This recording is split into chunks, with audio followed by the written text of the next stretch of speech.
नमस्कार दोस्तों, एक बार फिर से आरजे आरती आपके साथ है एक नया व्लॉग लेकर के। सबसे पहले तो एक बार मैं फिर से कहूंगी तहे दिल से शुक्रिया आपका। जो कल मैंने व्लॉग बनाया था, आपके ढेरों ढेरों कमेंट्स, लाइक्स, शेयर्स मुझे मिले हैं, तहे दिल से शुक्रिया। और फिर कल बहुत सारे दोस्तों ने कुछ सवाल भी पूछे, और जो जो सवाल उन्होंने पूछे हैं, मैंने अब ये सोचा कि मैं रोज एक नया ब्लॉग बना करके आपको सबके जवाब इस तरह से देती जाऊंगी। और सच बताऊं तो मुझे बिल्कुल उम्मीद नहीं थी कि जब मैंने ब्लॉग बनाना शुरू किया था कि आपका इतना सारा प्यार मुझे मिलेगा। तहे दिल से शुक्रिया। और कल जो मेरे पास सवाल आए, उसमें एक सवाल आया है मेरे पास कि वॉइस मॉड्यूलेशन क्या होता है। तो मैंने सोचा कि आज पहले मैं आपको वॉइस मॉड्यूलेशन के बारे में बताती हूँ, फिर बाकी और जो सवाल आपके आए हैं उनके जवाब मैं आपको कल परसों नरसों आगे के व्लॉग्स में दूंगी। देखिए, वॉइस मॉड्यूलेशन को हम अगर वॉइस मॉड्यूलेशन की बात करें तो इसे दो भागों में मुख्य रूप से बांट सकते हैं। सबसे पहले तो आता है कि वॉइस मॉड्यूलेशन क्या है, इस चीज को समझना जरूरी है। वॉइस मॉड्यूलेशन को मैं आपको दो हिस्सों में बांट के समझाती हूँ, दो हिस्सों में बांट के बताती हूँ। सवाल मुझसे पूछा गया था। वॉइस मॉड्यूलेशन जो है, अगर इसका शाब्दिक अर्थ हम इसका शाब्दिक अर्थ निकालें तो इसका ये मतलब होता है कि किसी की आवाज की, किसी के हाव भाव की नकल करना और उसको नकल करके मतलब उसके शब्दों में बोलना या मिमिक्री करना। ये तो हो गया उसका शाब्दिक अर्थ। लेकिन वॉइस मॉड्यूलेशन अपने आप में बहुत बड़ा, बहुत व्यापक ये शब्द है, बहुत व्यापक इसका अर्थ है। इसको रेडियो जॉकिंग के अर्थ में, संदर्भ में हम समझेंगे कि वॉइस मॉड्यूलेशन सही मायनों में तो रेडियो जॉकी के लिए कह सकते हैं कि रेडियो जॉकी का पूरा करियर वॉइस मॉड्यूलेशन पर ही डिपेंड करता है, वॉइस मॉड्यूलेशन पर ही निर्भर करता है। तो वॉइस मॉड्यूलेशन को रेडियो जॉकी के संदर्भ में ही आज हम समझने की कोशिश करेंगे कि वॉइस मॉड्यूलेशन क्या होता है रेडियो जॉकी के करियर के लिए और रेडियो जॉकिंग के लिए। देखिए, अगर आप रेडियो जॉकिंग के संदर्भ में आप वॉइस मॉड्यूलेशन की बात करते हैं तो आपकी जो भाषा है, जो स्वर है, जो आपके मुंह से निकलते हैं, उसकी लय, शब्दों का हेर फेर और आपके भावों का, आपकी भाषा का उतार चढ़ाव, ये एक तरह से वॉइस मॉड्यूलेशन है रेडियो जॉकिंग के संदर्भ में। क्योंकि एक रेडियो जॉकी को हर तरीके के शोज करने पड़ते हैं, हर तरीके की, आप कह सकते हैं कभी सुबह का शो करना पड़ता है, कभी दोपहर का, कभी रात का, कभी किसी वक्त का, और हर शो का अपना एक अलग मूड होता है। तो उस हिसाब से वॉइस का मॉड्यूलेशन होना बहुत जरूरी है। अगर कोई रेडियो जॉकी सुबह भक्ति संगीत का कार्यक्रम दे रहा है तो उस समय जो भाषा की लय होगी, जो भाव निकलेंगे, जो उतार चढ़ाव होगा स्वरों का, वो दूसरा होगा। सुबह का जो वक्त होता है वो भक्तिमय होता है, तो जाहिर सी बात है आपका जो वॉइस मॉड्यूल होगा वो उस तरह से होगा। आप कह सकते हैं कि थोड़ा सा भक्ति भाव, थोड़ा सा आध्यात्म आपके बोलने के ढंग में आना चाहिए। दोपहर का शो करेगा आरजे तो उस वक्त मूड कुछ दूसरा होता है। कई लोग हल्की सी नींद ले रहे होते हैं, कुछ लोग घर के काम खत्म कर रहे होते हैं, खाना खा रहे होते हैं। उस वक्त का जो मूड होता है वो कुछ दूसरा होता है, तो बोलने का ढंग वैसा होगा। कह सकते हैं कि बिल्कुल प्रफुल्ल मन से और खुशी का जो भाव होता है उस समय वो आएगा, और हल्के फुल्के गाने, रोमांटिक नंबर्स और थोड़ा प्रकृति के, फूलों के, बागों के, बगीचे के, इस तरह से जो आपकी जो स्क्रिप्टिंग होगी वैसा वॉइस मॉड्यूल लिए हुए होगी और गाने वैसे प्ले करते हैं रेडियो जॉकीज। शाम का वक्त होता है तो उसमें गजलों का कार्यक्रम एक एफएम गोल्ड पर आता है, अंदाज़े प्यां। तो उस गजल का जब प्रोग्राम कोई रेडियो जॉकी प्रेजेंट कर रहा है, उसको शो कर रहा है ऑन एयर लाइव, तो उस समय का जो वॉइस मॉड्यूलेशन होगा, जो वॉइस मॉड्यूल होगा, जो भाव होंगे वो दूसरे तरीके के होंगे। शाम का वक्त जो होता है वो हल्की सी रूमानियत भरा होता है, जो शाम का 5-6 बजे का वक्त होता है। हल्का सा अंधेरा घिर रहा होता है, तो वक्त कई बार यादों में रोमांटिक मूड में, रोमानी यादों में खो जाता है, तो उस वक्त जो बोलने का लहजा होता है वो दूसरा होता है। गजलें भी उसी मूड से हम रिलेटेड, उसी से संबंधित गजलें हम प्ले करते हैं। थोड़ा सा और शाम गहराती है, 7 बजे 8 बजे का जो समय होता है, तो अगर आप दिल्ली जैसे शहर की बात करें या हम किसी भी शहर की बात करें, तो लोग ऑफिस से घर लौट रहे होते हैं, काम से लौट रहे होते हैं।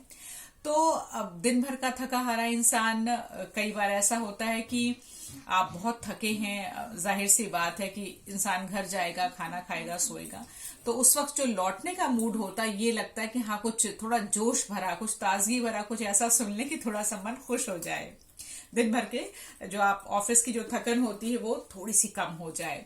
तो उस वक्त हमारा जो शो आता है ये शाम मस्तानी, उसमें हम डांस नंबर्स, पेपी नंबर्स बजाते हैं आपके लिए, खुशनुमा किशोर साहब के गाने, कुछ रफीदा के डांस नंबर्स, आशा ताई के कुछ नंबर्स, डांस नंबर्स, ऐसे गाने हम प्ले करते हैं। तो उस समय का जो वॉइस मॉड्यूलेशन होगा वो दूसरा होगा, बोलने का वो ढंग दूसरा होगा। रात का जो वक्त है 10 बजे 11 बजे, जब हम सदाबहार गाने, ऐसे फिल्मी नगमे हम आपको सुनवाते हैं जो कि 40 50 60 70 के दशक के, आप कह सकते हैं जो हिंदी फिल्म म्यूजिक का जो स्वर्णिम वक्त था, 60 70 का जो दशक, उस वक्त के हल्के रूमानी गाने, और चार्ट बस्टर्स में बहुत गाने ये बजे हैं, लता जी के गाने, आशा ताई के गाने, और इस तरह के गानों का जो मूड होता है वो दूसरा होता है। तो इसकी जो स्क्रिप्टिंग होगी वो दूसरा वॉइस मॉड्यूलेशन लिए हुए होगी। उस वक्त जो हम बोलेंगे, हमारे बोलने का लहजा थोड़ा सा धीमा होगा, भाव उस तरह के होंगे, और कहने का मतलब ये है कि उस समय जो वॉइस मॉड्यूलेशन होगा वो ऐसा हम बोलेंगे कि सीधे आपके दिल में उतर जाए। तो आप देखिए, वॉइस मॉड्यूलेशन एक रेडियो जॉकी के लिए कितना मायने रखता है, उसके करियर को आगे बढ़ाने में, उसके करियर को पेप अप करने में, और कितना कितना रोल निभाता है एक वॉइस मॉड्यूलेशन। और एक ही इंसान, एक बंदा, एक रेडियो जॉकी किस तरीके से अलग अलग समय में अलग अलग शोज को करते हुए कैसे अपनी भाषा पर, अपने स्वर पर, अपने भाव पर नियंत्रण रखता है, वॉइस को, आवाज को मॉड्यूल करते, मतलब किस तरीके से ऊपर नीचे और समय के हिसाब से बदलता रहता है, वॉइस मॉड्यूल करता रहता है और अलग अलग शोज को करता रहता है। तो देखिए, वॉइस मॉड्यूलेशन जो है अपने आप में कितना व्यापक अर्थ लिए हुए है। जैसी आपके सामने स्क्रिप्ट आए, जैसा भाव आए, जैसा समय और जैसी परिस्थिति हो, उसी हिसाब से वॉइस को मॉड्यूल करके बोलना पड़ता है। हम सिर्फ रेडियो जॉकी की बात क्यों करें, हम आम जीवन में भी, दैनिक जीवन में जो आम लोग होते हैं वो भी अगर बच्चे को डांटेंगे, उस वक्त का भाव दूसरा होगा, उनकी वॉइस का जो मॉड्यूलेशन होगा वो दूसरा होगा। बच्चे को प्यार करेंगे तो उस वक्त का वॉइस मॉड्यूलेशन दूसरा होगा। सामान्य तौर पर बात करेंगे, वो वॉइस मॉड्यूलेशन दूसरा होगा।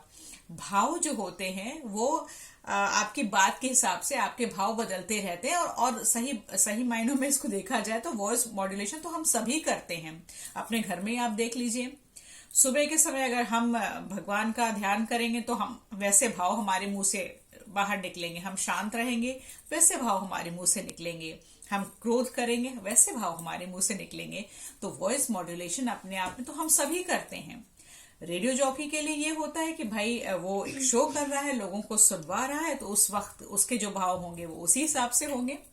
इसी तरह से जो नाटक अनुभाग जो है आकाशवाणी का, इसमें जो रेडियो जॉकीज काम करते हैं ड्रामा सेक्शन में, तो ड्रामा में भी जिस तरीके का आपको ड्रामा दिया जाएगा तो आपका जो वॉइस मॉड्यूलेशन होगा, आपका जो लय होगी, जो भाव होंगे, जो स्वर का उतार चढ़ाव है वो वैसा होगा। तो मुझे उम्मीद है आपके सवाल का मैंने काफी हद तक जवाब आपको दे दिया है। फिर भी जो voice modulation as a radio jockey जो मुझे समझ में आता है, जो मैंने अब तक किया है व्यक्तिगत तौर पर, जो चीजें मेरे अनुभव की थी वो मैंने आपके साथ बांटी हैं।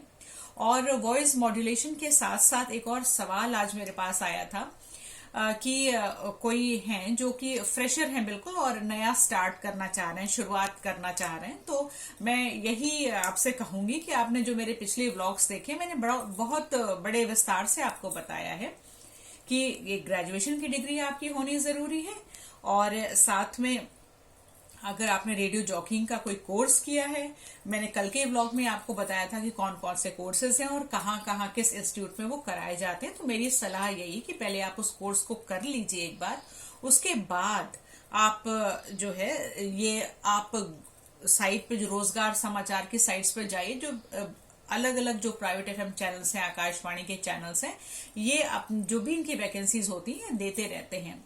तो एक बार पहले आप कोर्स कर लीजिए, आप ग्रेजुएशन कंप्लीट करके आप कोर्स कर लीजिए रेडियो जॉकिंग का, और उसके बाद आप इन जगहों पर अप्लाई करिए, आपको काम मिलना बहुत आसान हो जाएगा। और हाँ, जो अभी मैंने वॉइस मॉड्यूलेशन की आपको बात कही है, स्वर के लय भाव उतार चढ़ाव जो होगा, तो इस पर भी आप थोड़ा सा काम कीजिएगा, लिखने पढ़ने वाला अपने आप को बनाइएगा, और बहुत ज्यादा इसको लेकर के मैं ये कहूंगी चिंतित होने की, कुछ वैसा करने की आपको जरूरत नहीं है।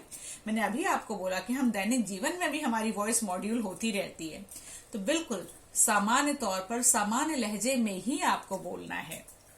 तो वॉइस मॉड्यूलेशन कुछ अलग से नहीं है, यही है कि आपको जैसा स्क्रिप्ट दिया जाए, आपको जैसा काम दिया जाए, आप उसी के साथ बहते चले जाइए, आपकी आवाज अपने आप जो है मॉड्यूल होती चली जाएगी। आपको अलग से आप कह सकते हैं कि भाव को लेकर नाटक करने की कोई जरूरत नहीं पड़ेगी। दैनिक जीवन में आप जैसे रहते हैं बिल्कुल उसी तरह से रहिए, आप जैसे हैं जो हैं उसी तरह से रहिए, और उसी में अपने आप को निखारने की कोशिश कीजिए। आपकी वॉइस मॉड्यूल जो है अपने आप होती चली जाएगी। और जो मुझे समझ में आता है वॉइस मॉड्यूलेशन का, वो यही अर्थ है।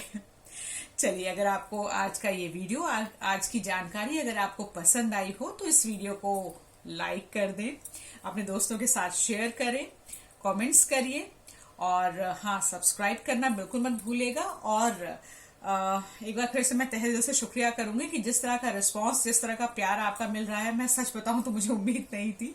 खैर, इसी तरह से अपना प्यार बनाए रखिएगा, और अगर और भी कोई सवाल आपके दिमाग में आते हैं तो हमें कमेंट लिख करके कमेंट करके जरूर बताइएगा, मैं इंतजार करूंगी। और हाँ, कल आपके लिए फिर एक नया ब्लॉग लेकर के मैं आऊंगी, तब तक के लिए आपको मुझे इजाजत देनी होगी।